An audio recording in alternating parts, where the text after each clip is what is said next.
àwọn dynamic ènìyàn ti lọ sílé lọ sinmi àmọ́ bí àkókò bá tó alágbára dàbí ọ̀lẹ.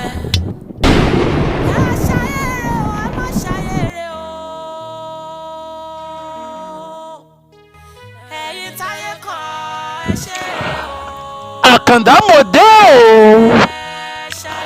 àní òun tọ́lọ́run ọba mi ò ní àṣeun tọ́lọ́run ọba mi ò lè ṣe àní ìkáyíká àfàtà mo dé o Àkàndá ìbẹ̀rù àjókòó tàgbà mọ́jú pé rán níṣẹ́ ǹjẹ́ lórúkọ ọlọ́run ọba mi òtítì àmì lúwọ̀ bí òjò ni mò ń kí gbogbo olólùfẹ́ èmi Àkàndá pé ẹ̀kú lé o. Ohun tá a gbédé lónìí ó ní ti àlàyé nípa ọ̀kan nínú àwọn òṣèré wa tó lè ká lẹ́ẹ̀lẹ́sùn lẹ́nu lọ́ọ́lọ́ ìyẹn Olúkáyọ̀dé Odùmọ̀ṣù tí a mọ̀ sí Pa Kasumu. Àbí Olúkáyọ̀dé Odùmọ̀ṣù ìyẹn Pa Kasumu ní ọjọ́ 16 oṣù kẹta ọdún 1953 bí ó tilẹ̀ jẹ́ pé ìpínlẹ̀ Ọ̀yọ́ ńlá bí i sí ṣùgbọ́n ọmọ ìpínlẹ̀ Ògùn lọ́hùn làwọn òbí tó bí o.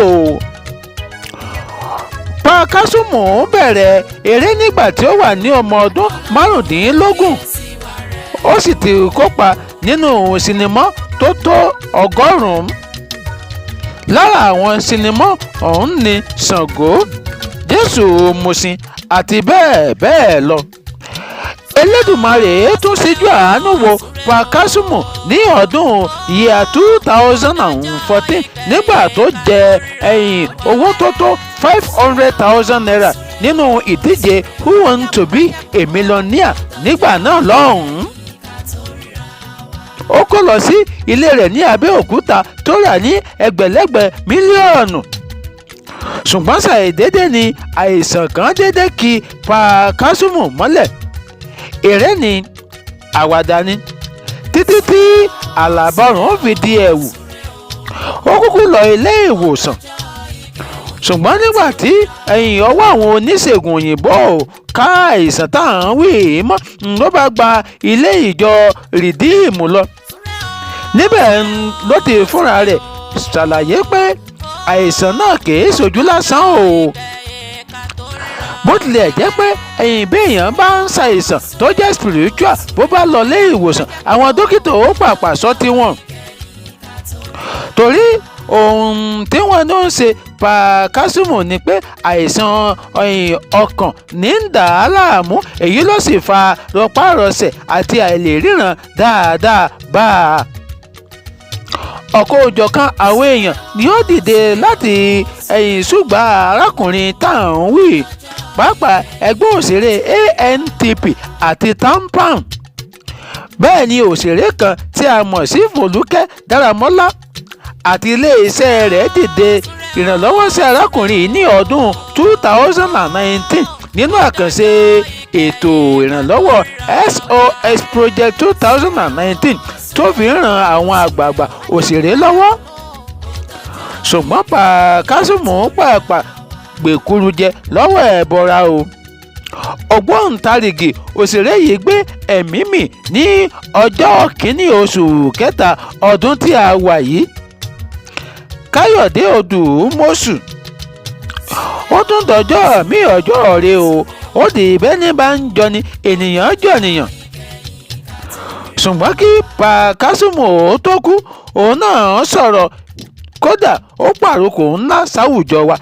Olóògbé Odùmọ̀ṣù, otherwise known as Pa Kasumu, 2008, right?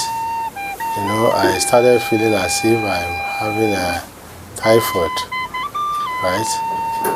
But I have to went to my private doctor, that is Dr. Femi Olayemi, at the best hospital, at Jibo Hospital. at Jibo. Didn't tell me what he diagnosed then, but right, he kind of said I should go for heart test, that is a cardio. So I went for it, but since he couldn't read the cardiologist whatever, and he has no specialist there, so he asked me, he has to refer me to Lutz. So it's from there, and that was in 2009. And since 2009, I've been there. What they diagnosed in Lutz is the heart, liver, and the kidney. Though I learned the kidney, the thing is about getting to the kidney, right? But thank God they were able to tackle it. It has not touched the kidney as it is. I've spent over 4 million naira in between 2009 and 2010, which made me to sell I sold my car, my BMW car. I sold 2 plots of land, you know, and I'm still there as I am now. I didn't realize it until they check on me. Through the test, they asked me, "Have you been drinking?" I said I stopped drinking about 2 years before, and because I stopped drinking in 2006, right? But the doctor shook head and said, "You're a great drinker. If you've been drinking, right? And my style of drinking is."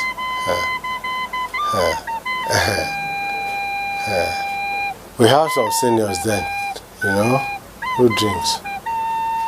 Though they will send us, return this bottle or whatever. So the remaining one, you drink. And that is how it started anyway. You see, from this junction, I will need to advise those junior guys who think they can drink. Because I can, there is nothing I can drink that will make me stagger or see it on my face or show or anyhow. There is no way unless the odor from my mouth, right? Let me just advise people that they should just stop drinking. If you have to drink, please drink responsibly. Because during my time, we bet on cartons of beer that you can't finish it. We bet and said, I was there. I finished two cartons of stout before, big stout too, right? And there was a time like that in Obi Miliki Sport. Obi was still on, very on then, you know, playing. I came late and my guys, my friends were there waiting for me. They said, we are going to bet on this white horse, big bottle of white horse.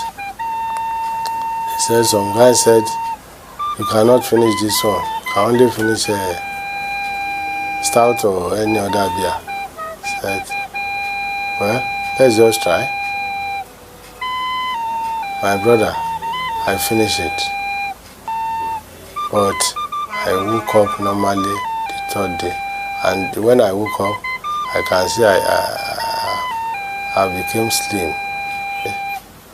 And smoking too. Smoking, though I've stopped smoking since 1977. When I gave birth to my first son. When I gave birth to my first son, you know. But still, they still find the traces that I've smoked before. So whatever one is doing, one should just do it. You want see. That is the way what you are doing. I only drink water these days. Even to read script was terrible. Something that has happened to you is in your brain. So whenever I'm okay fully, by the grace of God, I'm ready to write books, in fact, in many ways I'm ready to teach people how to live life without alcohol, and smoking too.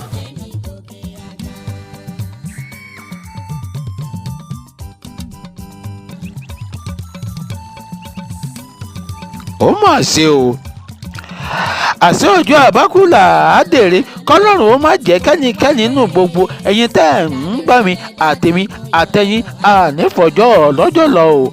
Ṣùgbọ́n àkíyèsí ńlá tẹ́mi ń ṣe ni pé ikú àwọn òṣèré yìí ti ń pọ̀ jù.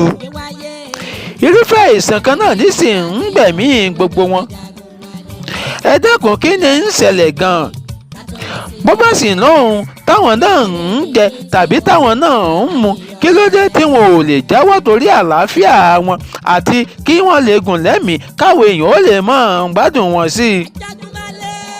Lára ohun tí ó tún máa ń dùn mí ni bí àwọn òṣèré wọ̀nyí ṣe máa ń síìkì tí àwa máa gbégbá bárà fún gbogbo wọn kiri.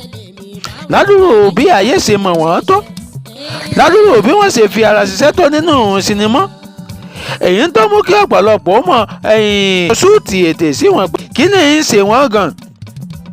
Kì í kúkú ṣe pé owó ò sí nínú iṣẹ́ eré, ṣùgbọ́n mo fẹ́ kí àwọn òṣèré wa náà ó mọ̀ jẹ àjẹṣẹ́kù torí òní kọ́ ò torí ọ̀la ni.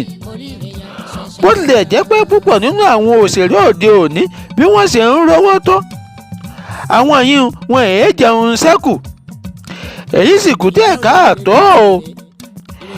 Ẹ̀wẹ̀, àwọn òṣèré àgbà tá à ń wí, ohun tó fà á tí àwọn kan fi wá máa ń di ẹni táwọn èèyàn ń dáwó fún láwùjọ nígbà tí wọ́n bá ní ìpèníjà kan tàbí ìkejì, òun ni pé lákòókò tí àwọn tá à ń wí ń fi ara ṣe eré, orúkọ ni wọ́n ń rí, wọn èé rówó.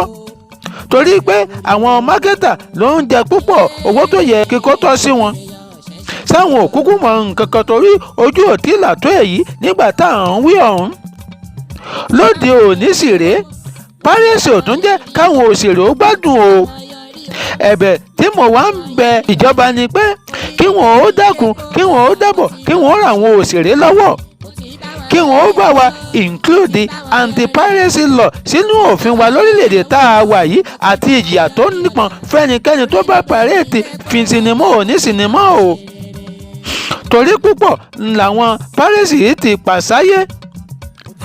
Bí iṣẹ́ bá jáde lóòórọ̀, nígbà tí ètò ọba fi di ọ̀sán, ẹ rí lórí àtẹ tí ò di tajà tẹran tí wọ́n mọ̀ lugolé lórí. Bẹ́ẹ̀ bá sì débẹ̀ tẹ́ ẹ ní sinimá mi nìyí, á di ìgbájú ìgbámú ní sinimá tó ṣe pé ń ṣe lọ́pọ̀lọpọ̀ yáwó láti ṣe sinimá ọ̀hún. Ìjọba ẹ dákun o, ẹ ràn àwọn òṣèré lọ́wọ́ o. Torí iṣẹ́ eré ṣíṣe ó kó ipa púpọ̀ nínú employment. Mọyì èèyàn tí ń bẹ nídìí iṣẹ́ tíátà ṣíṣe.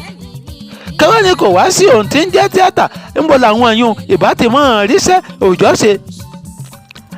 Bí àwọn kan bá wá bá iṣẹ́ eré ọ̀hún jẹ́, ẹ dákun, kí lè fẹ́ kó jẹ́ ìrètí àwọn tó jẹ́ pé iṣẹ́ eré ọ̀hún ni wọ́n gbójúlé láti bọ́ aya bọ́ ọmọ wọn láti fi jẹ́ èèyàn lókè èèpẹ̀. Ìjọba ẹ dákun o, ẹ ràn wọ́n lọ́wọ́ o. Gbogbo ẹ̀yin ọ̀jẹ̀ wẹ́wẹ́ òṣèré tọ́lọ́run ọba mi sì gbà fún lóde tá a wà yìí, ẹ dákun, ẹ má gbàgbé àwọn àgbààgbà táwọn yìí òun ti fi ara ṣiṣẹ́. Iṣẹ́ tẹ̀yìn ń jẹ lónìí, iṣẹ́ tó sọ ẹ̀yin di èèyàn lónìí, àwọn kan ló forí làkú iṣẹ́ náà o. Láyé stéèjì, láyé ká máa kó kọ̀súùmù kiri, ká máa ru kọ̀súùmù lérí láti ìletò kan sí òmíràn.